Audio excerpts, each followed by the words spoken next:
Sometimes your workday doesn't begin how you wished it did, and it comes at a cost. I'm David Stiernholm, and you're listening to Done. Today, you learn what you can do to make the cost of a broken routine as low as possible. But first, the progress indicator is a common feature in many to-do list tools. Don't use it. Why?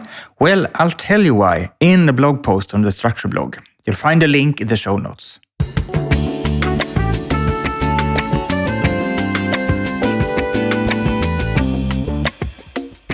If you have a morning routine, you'll have noticed how valuable it is to have one. When you get a good start in the morning, the rest of the day simply flows more smoothly.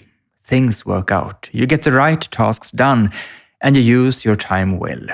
Sometimes things start to go sideways the moment you wake up.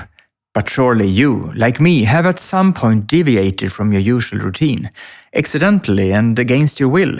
You happen to oversleep, you arrive at the office later than usual, and it's as if the rest of the day gets out of hand and you have to struggle much more than usual to make the day turn out all right. If you recognize this, you're not alone in experiencing such days.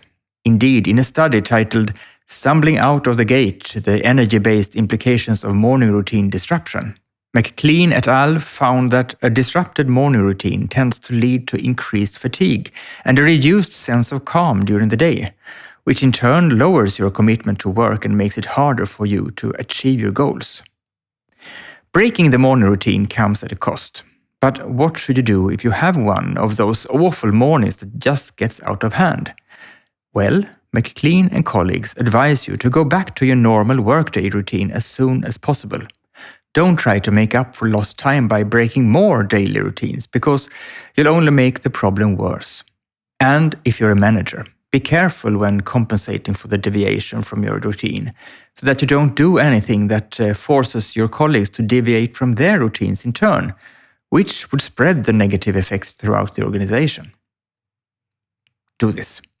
The next time something happens that forces you to deviate from a routine you enjoy, don't cry over spilled milk, but get back to your normal routine for the day as soon as you can. If you're a manager with staff responsibilities, you could also consider setting up a morning routine that involves your staff, checking in with each of them, physically or digitally, for example. That way, you can easily help restore order to the person who has had a bad morning and help them feel that everything is back to normal early in the day. Because if you follow the morning routine you have established over time, you'll not have to deal with a bad start to the day as often as you otherwise would. Should a routine-destroying mishap still occur, you can get the day back on track if you return to the routines you're used to at the first opportunity. A good routine will catch you if you fall. What do you do to quickly get your day back on track if the start isn't what you wanted? Write to me at david@stiernholm.com and tell me. For me, as for everyone, things go wrong sometimes, and your best tip could be my saving grace. Thank you for listening to this edition of Done, and welcome back next week.